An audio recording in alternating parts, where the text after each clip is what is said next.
Olá, pessoal, sejam bem-vindos à nossa 21ª aula sobre funções reais.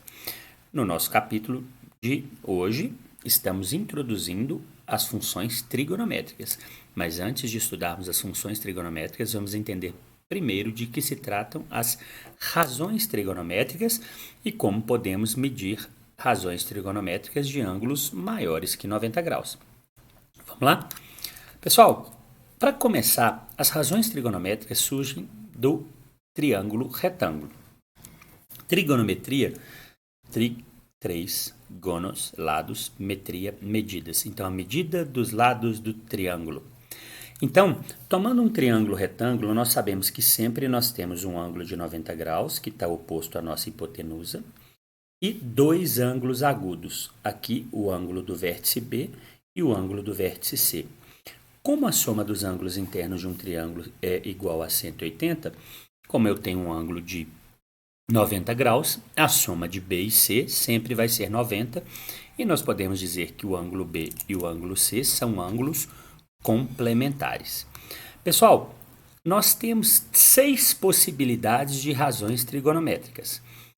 As 6 possibilidades são as 6 razões que existem entre os lados dos triângulos. Por exemplo, eu posso fazer A com C e A com B, mas eu posso fazer A sobre C, C sobre A, B sobre A e A sobre B. Ainda eu posso fazer duas razões envolvendo B e C, B sobre C e C sobre B.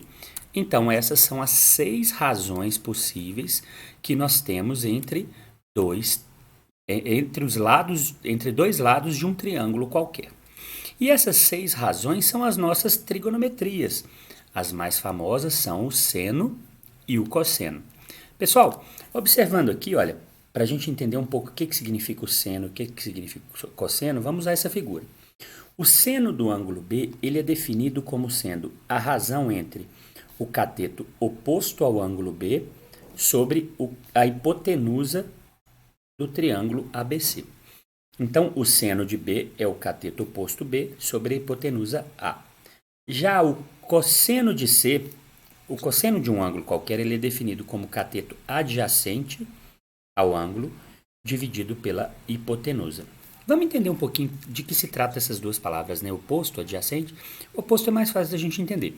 Olha, se eu tomo o ângulo do vértice B, o cateto oposto é aquele que está lá do outro lado. Então, o cateto oposto é o B.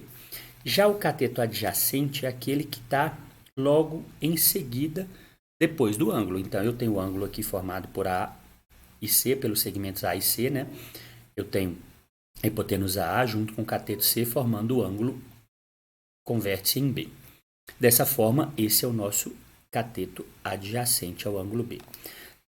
Analisando o outro ângulo, o ângulo C, nós temos um cateto adjacente, que é o B, e uma hipotenusa aqui, que é o A. E ainda temos o cateto oposto, que está lá do outro lado, que é o cateto C. Muito bem. Então, se o seno de B é igual ao cosseno de C, nós também temos que o cosseno de B é igual ao seno de C. Isso é fácil, pessoal, porque toda vez que os ângulos forem complementares, nós formamos um triângulo retângulo junto com aquele ângulo de 90. Então, sempre o cateto oposto de um ângulo é o adjacente ao outro e vice-versa. Observa, agora o cosseno de B é o cateto adjacente C sobre a hipotenusa A.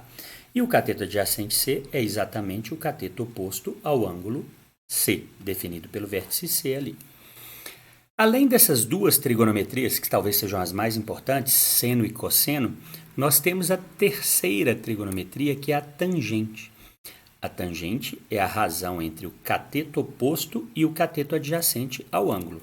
Olha, o cateto oposto ao ângulo B é o cateto B. Já o cateto adjacente ao ângulo B é o cateto C. Então, a tangente de B é dada como B sobre C. A cotangente é definida como o inverso da tangente. Olha, a tangente de C ela é dada como cateto oposto C sobre cateto adjacente B.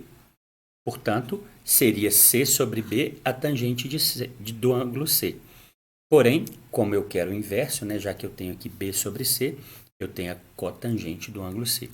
Observa que nós já temos os 4 trigonometrias ali, seno, cosseno, tangente e cotangente. Ainda faltam outras duas, que são definidas como o inverso do seno e o inverso do cosseno. O inverso do seno é chamado de cossecante, já o inverso do cosseno é chamado de secante. Observa que aqui nós temos o cosseno de B.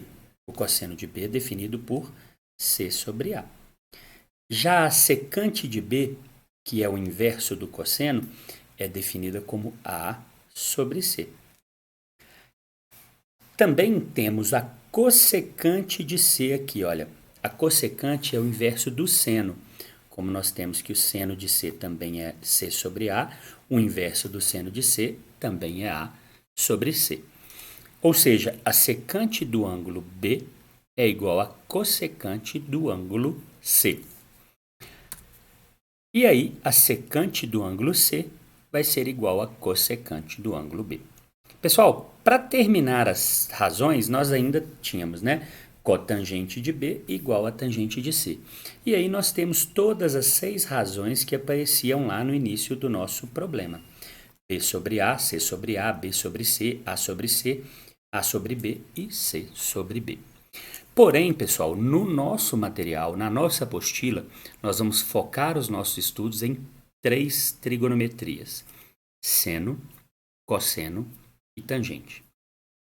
Pessoal, o seno, se eu tomo aqui um ângulo alfa, como eu já disse para vocês, o seno está definido como cateto oposto C sobre hipotenusa A.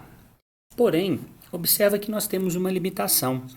Como nós temos um triângulo retângulo, o maior valor para alfa tem que ser menor que 90, porque alfa será complementar ao ângulo aqui do vértice B, que eu vou chamar, por exemplo, de beta. O vértice B mais o vértice C juntos representam 90 graus. Então, o ângulo alfa sempre terá um valor menor que 90. Já o cosseno de alfa, ele será dado pelo cateto adjacente B sobre a hipotenusa A. E por último, a última trigonometria que vamos estudar é a tangente de alfa, que é o cateto oposto dividido pelo cateto adjacente. Observa, pessoal, que tem um motivo para a gente só estudar essas 3. Quando eu estudo apenas essas 3 trigonometrias, eu consigo relacionar todas as medidas dos lados do triângulo. Olha, eu relaciono C com A, B com A e C com B. Apesar das outras medidas também obterem razões semelhantes a essas, aqui eu já tenho todas as possibilidades que eu preciso para calcular alguma medida do triângulo. Pessoal, a única limitação que nós temos aqui, como eu disse, é que o maior ângulo que eu posso determinar para alfa, ele tem que ser menor que 90. E aí, a gente precisa do apoio do círculo trigonométrico para que a gente consiga definir ângulos maiores que 90. Observa que nesse caso, eu criei um círculo. Observa o tamanho do raio desse círculo, pessoal. Olha, aqui e aqui dá para a gente ver o raio do círculo. O raio do círculo trigonométrico, ele é unitário. Isso ajuda demais a desenvolvermos as relações entre o seno e o cosseno. Olha para esse triângulo que eu tenho aqui, olha. Esse triângulo, aqui eu usei o ângulo 30,04, bem próximo do ângulo de 30. Eu tenho um triângulo que ele é retângulo, olha. Epa. Aqui nós temos um ângulo reto. Se é um ângulo reto, eu posso dizer que esse segmento aqui, olha, que está pontilhado, ele é o cateto oposto ao ângulo alfa. Já o segmento que está aqui embaixo, olha, ele é o cateto adjacente ao ângulo alfa. Vamos pensar numa coisa. Se essa figura ali, né, é um retângulo, esse segmento é igual a esse.